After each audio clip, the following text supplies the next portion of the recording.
Jean-Jacques Dessalines stands before a crowd of thousands in the central square of Gonaïves.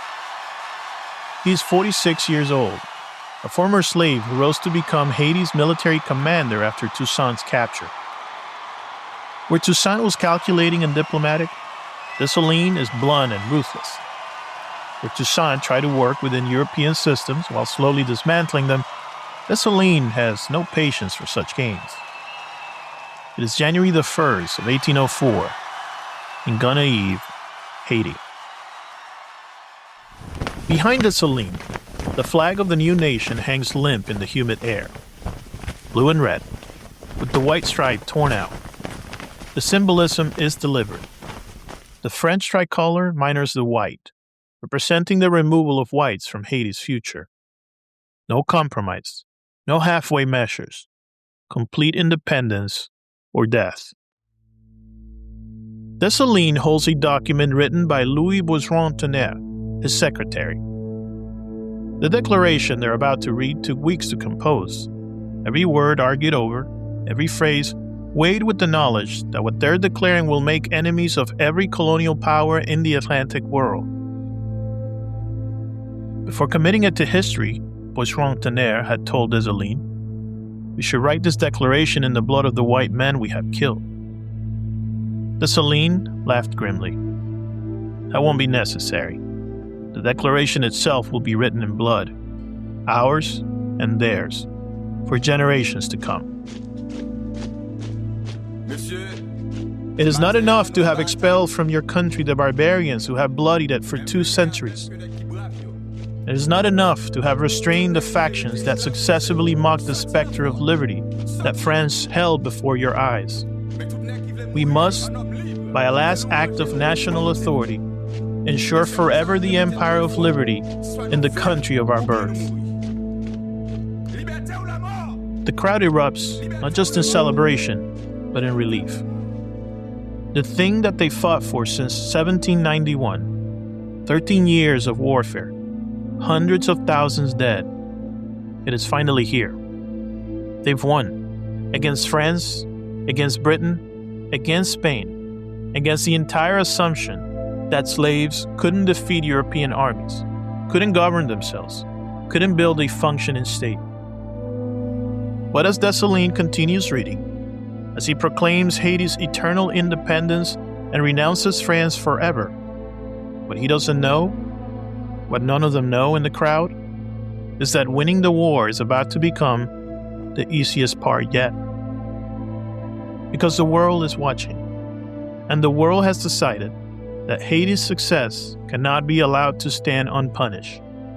Because if enslaved people in one place can free themselves and thrive, enslaved people everywhere might get ideas. And ideas are more dangerous than armies. This is part 3 of the Haitian curse, the price of freedom. You know how they say you can't understand someone until you walk a mile in their shoes? Well, I'd argue you can't understand a nation until you've walked through its history. Not just the highlight reel or the sanitized version you find in textbooks. I mean really getting into its DNA. Those defining moments that shaped everything that came after. Those moments where paths were chosen, where decisions were made in palaces and backrooms and city streets that changed the course of millions of lives. I'm your host, Paul, and this is Double Helix, Blueprint of Nations, where we unravel the genetic code of countries through their most transformative moments. Think of it like ancestry testing, but for entire nations. We dig deep into the historical DNA, finding those crucial moments that made countries who they are today.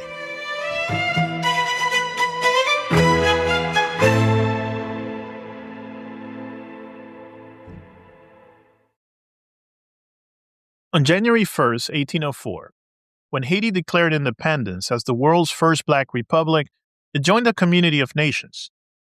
A community of nations that absolutely did not want it to exist. Think about the global landscape in 1804.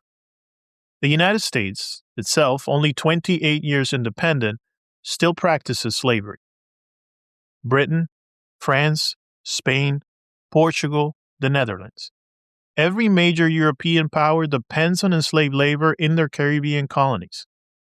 Russia still has serfdom. The entire Atlantic economy runs on the assumption that some people can own other people. And now, Haiti has proven that assumption wrong. Spectacularly, undeniably wrong. This isn't theoretical anymore. This is not philosophers debating in salons. This is 500,000 formerly enslaved people who defeated 3 European empires, killed or drove off their masters, burned down the plantation system, and declared themselves a sovereign nation. They've done the thing every colonial power swore was impossible. And so the reaction is swift, coordinated, and devastating. The United States, despite its revolutionary rhetoric about liberty, refuses to recognize Haiti diplomatically. Thomas Jefferson, author of All Men Are Created Equal, sees Haiti as an existential threat to American slavery.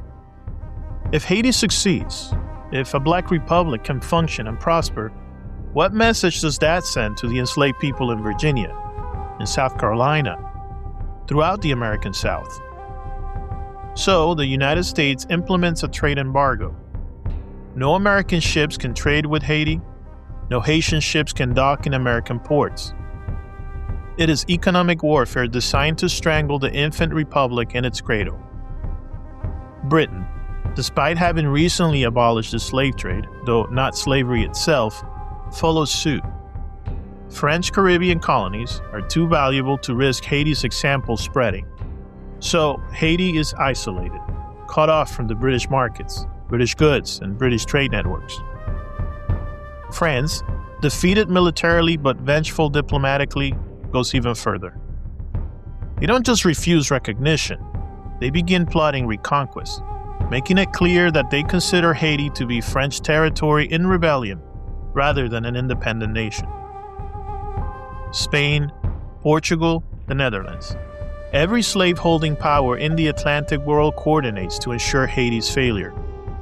Not through military intervention this time. They've learned that doesn't work. But through something more insidious. Making independence so economically devastating that other colonies will think twice before attempting it. Let me take you inside Haiti in 1804 to understand what this isolation means on the ground. Marie-Claire Bonheur runs a small shop in Port-au-Prince. It used to sell imported goods, cloth from France, tools from Britain, luxury items for the wealthy mixed race and black elite that emerged after revolution.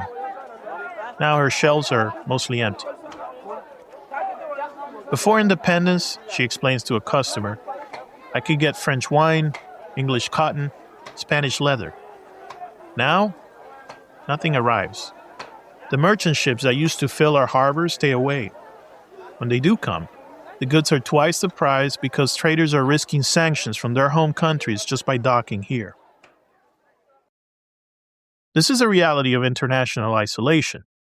Haiti can't import manufactured goods, can't export sugar and coffee to traditional markets, can't access credit from European banks, can't buy weapons or ammunition for its military, can't purchase the tools and machinery needed to rebuild an economy devastated by 13 years of war. The economic impact is immediate and catastrophic. Haiti had been the richest colony in the world. Now, as an independent republic, it is being systematically impoverished by diplomatic exclusion. But the psychological impact is even worse, because what the isolation communicates, what it is designed to communicate, is that black independence is illegitimate, that Haiti isn't really a country in the eyes of the international community, that freedom without European approval is essentially meaningless.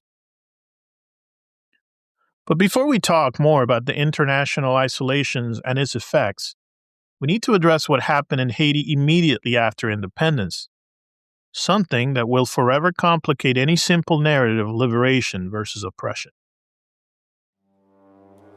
In February of 1804, just weeks after declaring independence, Dessalines orders the systematic killing of nearly all remaining white French colonists in Haiti.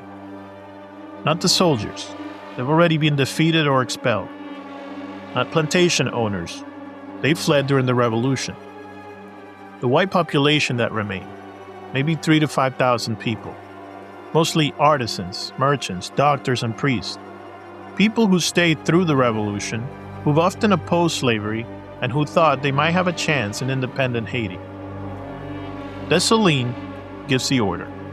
His generals carry it out. And what follows is systemic ethnic cleansing executed with the same brutality the French had once used against enslaved Haitians. Jean-Baptiste Chancy, a white French doctor who treated both enslaved and free people during the Revolution, is dragged from his home by Haitian soldiers. It is February of 1804. His black neighbors, people he'd deliver babies for, people whose illnesses he treated, watch helplessly or look away. Some try to intervene and are threatened with death themselves. He's taken to the town square along with dozens of other white residents. What happens next is methodical. Men are separated from women and children. Some are shot. Others are hacked to death with machetes. The same machetes that had been used to cut sugarcane are now cutting through the flesh and the bone. Killings are public, designed to be witnessed, and designed to send a message, just like during the days of Saint-Domingue. In Cap Haitien, formerly Le Cap Français, the massacre is even more systematic. General Jean-Jacques Dessalines himself oversees it. Houses are searched room by room. Any white person found, man, woman, or child, is killed. Bodies are left in the streets for days. The historical accounts are graphic and consistent. French merchant Pierre Chanlate's wife was killed in front of their mixed-race children. Father Guillaume Sylvestre, a Catholic priest who ministered to enslaved people and supported abolition, was beaten to death. Entire families are eliminated. Some exceptions were made.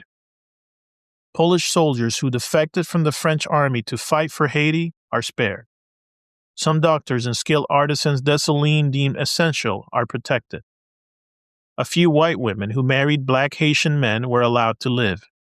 But these were the exceptions. It was a policy of total elimination. By April of 1804, Haiti's white population had been virtually eradicated. Estimates suggest 3,000 to 5,000 people were killed over a period of 2 months.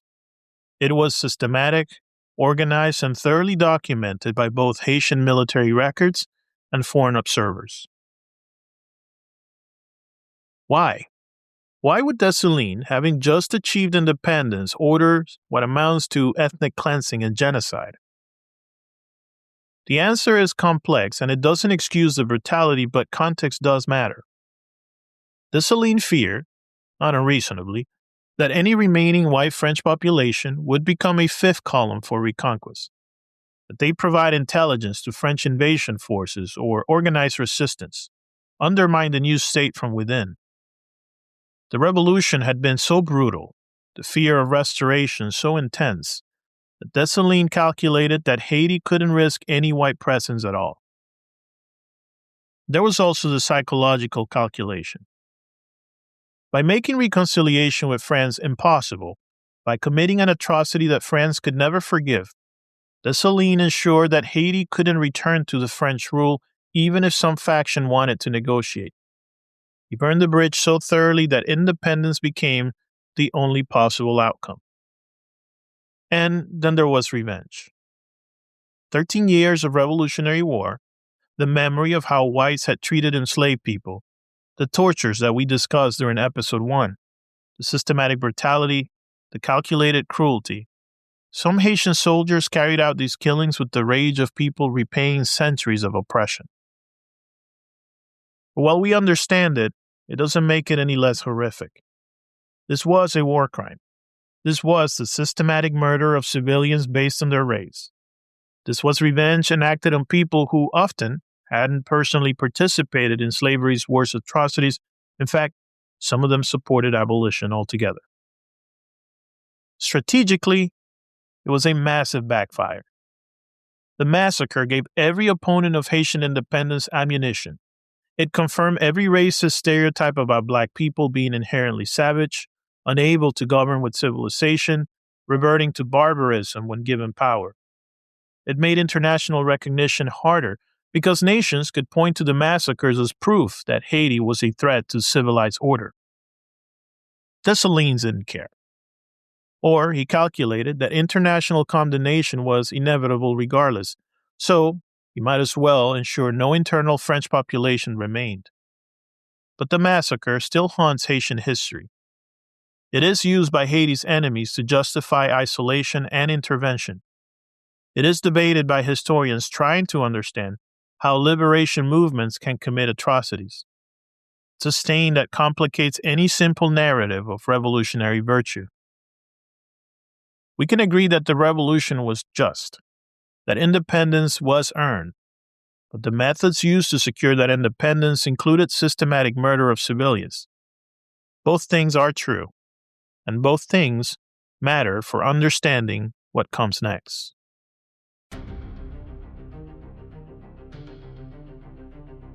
While facing external isolation and international condemnation for the massacres, Haiti is also tearing itself apart from within.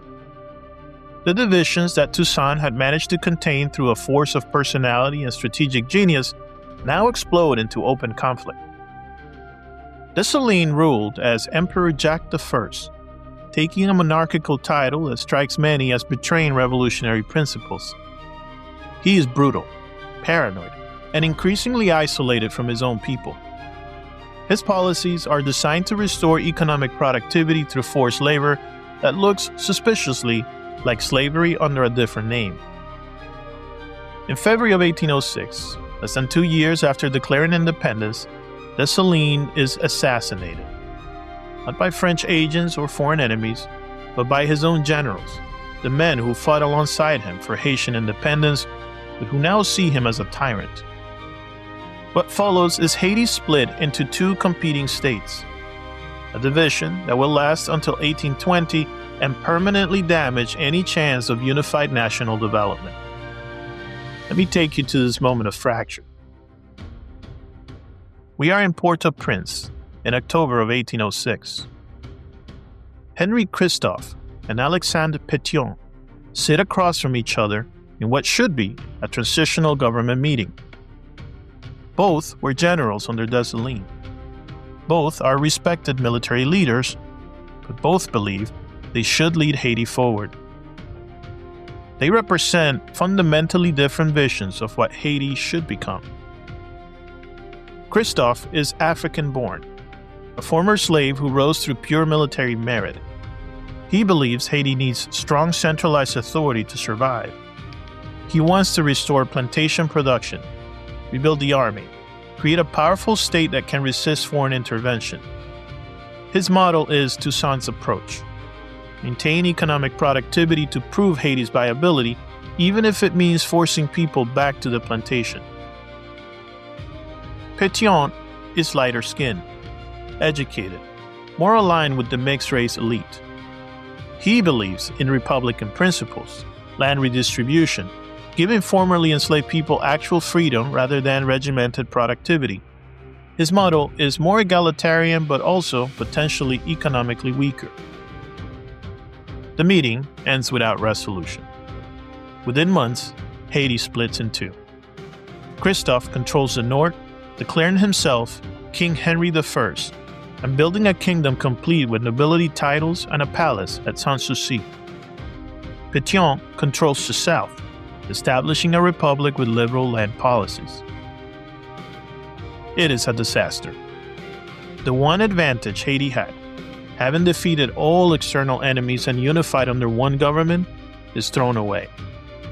Now there are two weak governments, two armies competing for resources, two economic systems that can't coordinate, two sets of diplomatic relationships that confuse potential trading partners. The divisions will last 14 years, And even after reunification in 1820 under Jean-Pierre Boyer, the damage is done. Haiti has wasted crucial years of independence fighting itself instead of building strength to resist external pressure.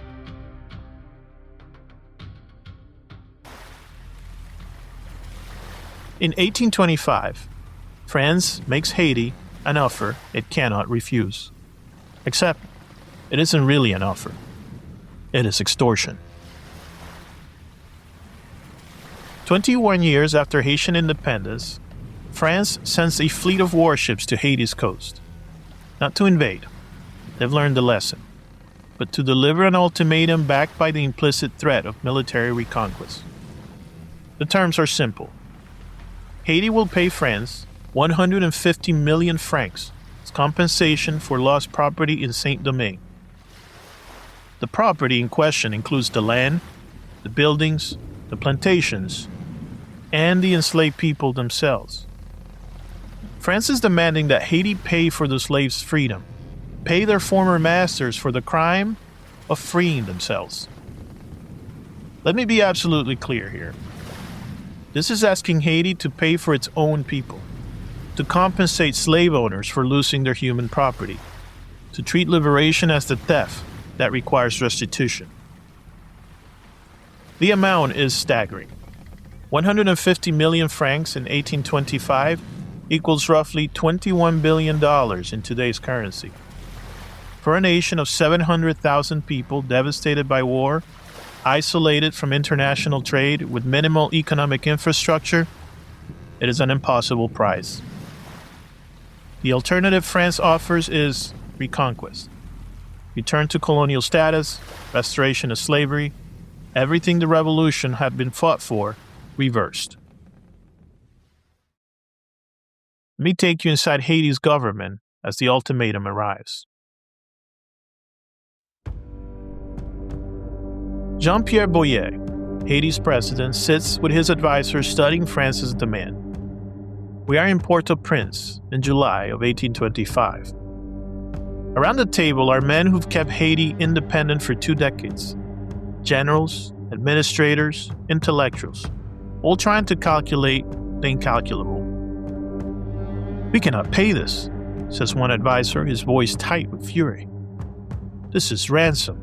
We fought for our freedom. We won our freedom. We don't owe France anything except the graves of their soldiers. We cannot pay this, Boyer responds, stone heavy with the weight of impossible choices. Look at the alternative. French warships are sitting in our harbor right now. Britain and the United States haven't recognized us for 20 years. We have no allies. If France invades again, who will help us? Even if we fight them off, we'll be at war indefinitely where our economy collapses completely. Another advisor says, but if we agree to this, we're acknowledging that our independence was illegitimate. We're saying that freeing ourselves was tough. We're teaching our children that their liberty has a price tag. Boyer knows all this. He's lived through the revolution, fought for independence, seen what Haiti has achieved against impossible odds. But he's also watched Haiti struggle economically for 2 decades, seen other nations refuse recognition, understood that diplomatic isolation is killing Haiti as surely as war would. So he makes a decision that will haunt Haiti for over a century. We'll accept the terms. We'll negotiate the amount down if we can, but we'll accept. Because an impoverished free Haiti is better than a reconquered Haiti. Because if accepting this debt means recognition from France, other nations will follow. Because diplomatic legitimacy might be worth the economic burden. It's the same calculation Toussaint made repeatedly, choosing the practical over the principle, the possible over the just. Accept terrible terms to buy time, to build strength, to position for a future renegotiation that might never come. The debt is officially accepted in July of 1825. France reduces it to 90 million francs in 1838, but even this reduced amount is catastrophic. To make the payments, Haiti borrows from French banks at ruinous interest rates. To pay the loans, Haiti must export massively to earn foreign currency. To export, Haiti must extract wealth from its people. The independence debt becomes the defining burden of Haitian economic development for the next 122 years. Haiti makes its final payment in 1947, 143 years after declaring independence. To understand how devastating the debt was, you need to understand the trap it created. A trap that turns revolutionary liberation into something that looks disturbingly like the system they destroyed. Haiti's only way to earn foreign currency is through agricultural exports, primarily sugar and coffee, the same products that made Saint-Domingue wealthy under slavery. But now, Haiti faces an impossible equation. To pay the debt, they need massive agricultural production. But the formerly enslaved people who won the revolution don't want to work on plantations, understandably. Those plantations represent trauma, death, brutality. Freedom for most Haitians means subsistence farming on small plots, growing food for their families, and living independently. But independent subsistence farming doesn't generate the foreign currency needed to pay France. So, Haitian governments, black governments, led by former revolutionaries, start forcing people back onto plantations under systems of corvée labor and forced cultivation and military discipline. It is not slavery. Legally or technically, it is not slavery. People can be bought or sold, and children aren't born into bondage. But functionally, it sure looks like slavery. Let me take you to a plantation in 1830 to see how this works.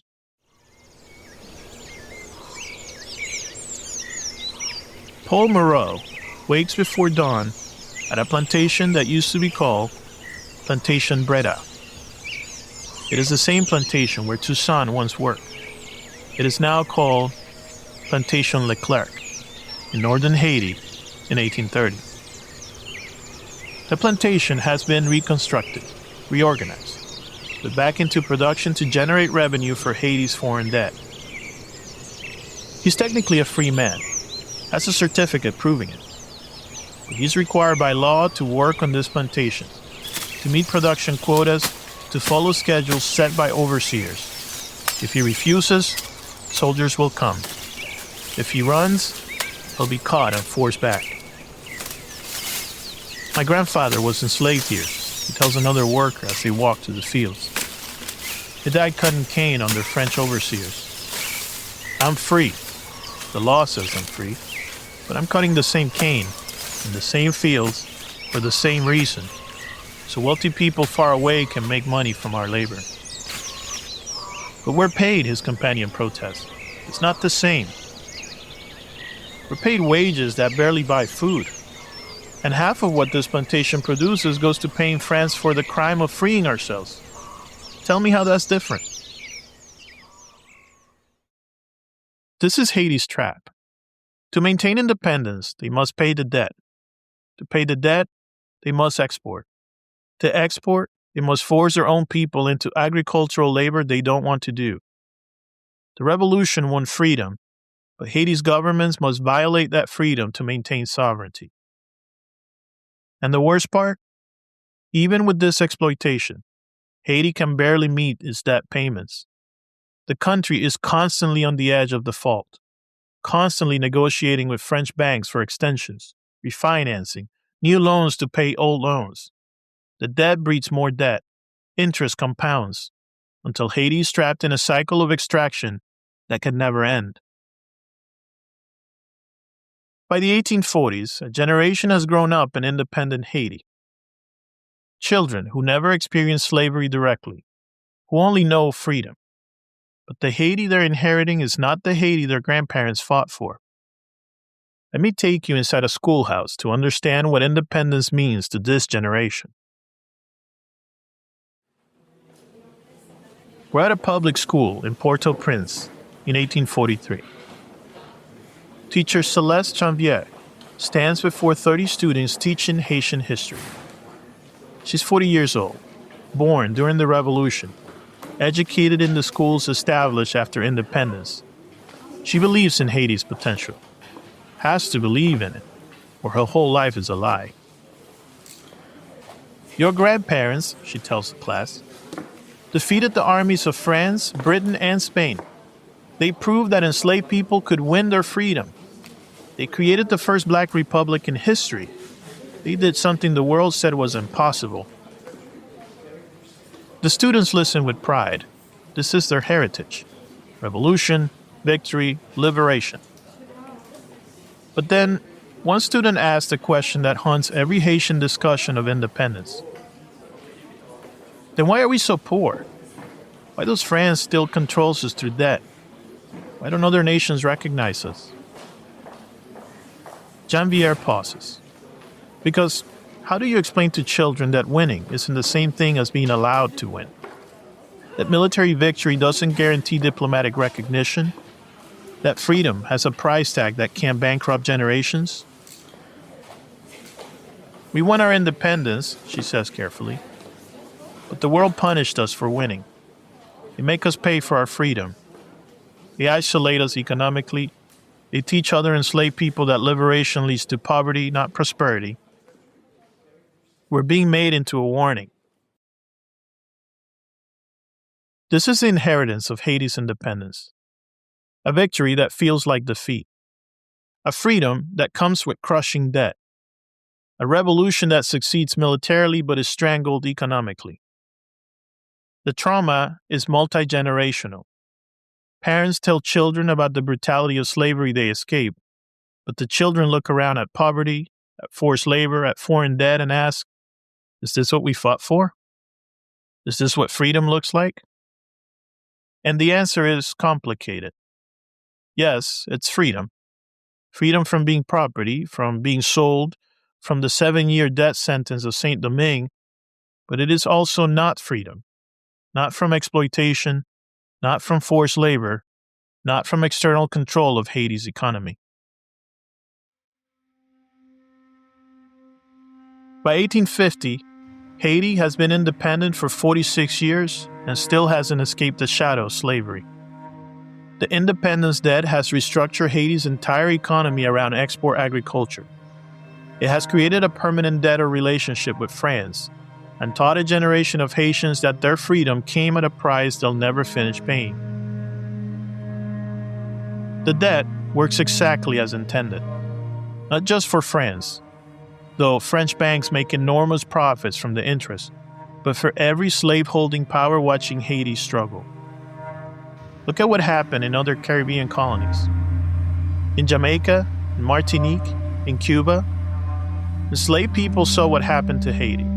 They saw that winning independence meant international isolation, economic strangulation, permanent debt, poverty despite freedom, and some of them calculated that maybe staying colonized, fighting for gradual reforms within European empires, was safer than attempting the Haitian-style revolution.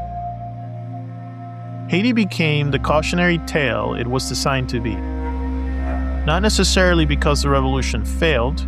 Militarily, it succeeded beyond anyone's expectations, but because the world made sure that success was punished so severely that others wouldn't even try it. The debt was finally paid off in 1947, but by then, Haiti had paid far more than the principal. Interest, refinancing fees, loan extensions. Economists estimate Haiti paid the equivalent of $21 billion for its freedom, transferred from one of the world's poorest nations to one of the world's richest. But the debt did more than extract wealth.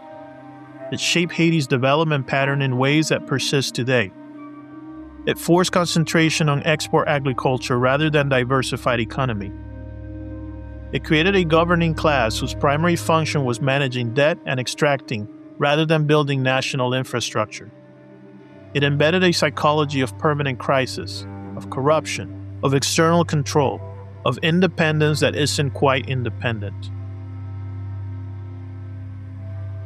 Toussaint died in a French prison believing that the revolution would survive without him. And he was right. Haiti achieved independence. But would he recognize the victory if he could see it in 1850? A nation technically free but economically shackled, diplomatically isolated, internationally punished for daring to prove that black people could govern themselves? The Haitian Revolution succeeded, but Haiti's success was used to ensure no one else would try it. And understanding how victory can be weaponized into cautionary tales, is essential to understanding Haiti's modern struggles. Because the debt was finally paid, but its effects never ended.